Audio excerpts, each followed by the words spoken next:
சங்கீதம் 46:1 நாம் வாசிக்க கேட்போம்.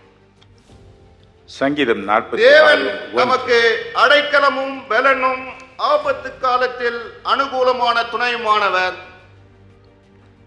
தேவன் நமக்கு அடைக்கலம், தேவன் நமக்கு பலன், ஆபத்து காலத்தில் அனுகூலமான துணை. A very present help. தேவன் நமக்கு அடைக்கலம்.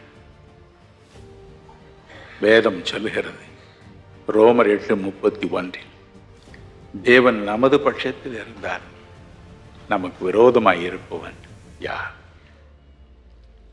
என் அன்பிற்குரியவர்களே, தேவன் நமக்கு அடைக்கலம். இந்த கொடிய உலகத்தில் அவர் ஒருவர்தான் அடைக்கலம்.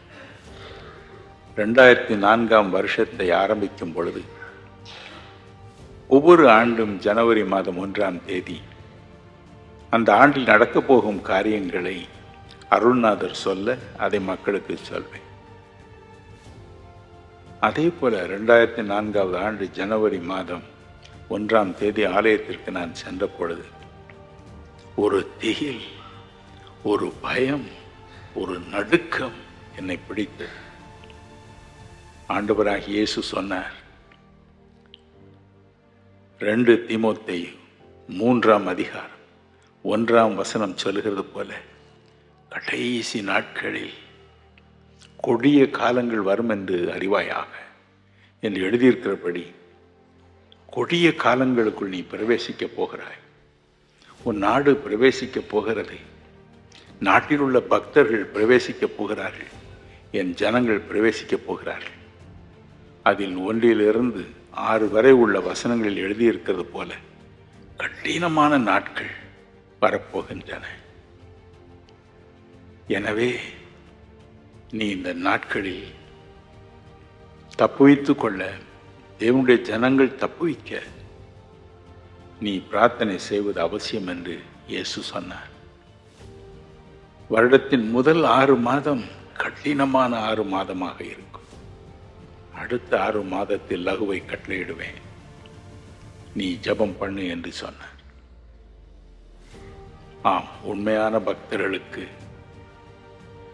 எளியவர்களாகிய நமக்கு எத்தனை பாடுகள். அந்த நேரம்தான் அரசியலில் தேர்வு வந்தது. 14வது பாராளுமன்றத்திற்கு தேர்வு வந்தது. ஐயோ, நான் என்ன செய்வேன், என் ஜனங்களுக்காக நான் என்ன செய்வேன் என்று புலம்பினேன். அப்பொழுதுதான் தேவன் சொன்னார், என் அன்பு மகனே, எஸ்தர் எப்படி 3 நாட்கள் ஒசியாமலும் குடியாமலும் கலங்கி நின்றாளோ, அதே போல நீயும் எல்லா திருச்சபை மக்களையும் கூடி 72 மணி நேரம் உணவு அருந்தாமல் தண்ணீர் குடிக்காமல் என்னை நோக்கி விண்ணப்பம் பண்ணும்படி சொல். கட்டாயமாக நான் அதை கேட்பேன். எனக்கு விருப்பமானவர்களை பதவியில் கொண்டு வருவேன், சகலத்தை மாற்றுவேன் என்று சொன்னார். அப்பொழுது பத்திரிகையில் பார்த்தால் ஆண்டவரை நேசிக்காத மக்கள்தான் வெற்றி பெறுவது போல இருந்தது. அந்த 3 நாட்கள் ஏப்ரல் 14 - 17 வரை ஜபித்தோம். எல்லா திருச்சபையின் மக்களும் தலைவர்களும் வந்து அழுதார்கள். நாட்டின் பல பகுதிகளில் அழுதார்கள்.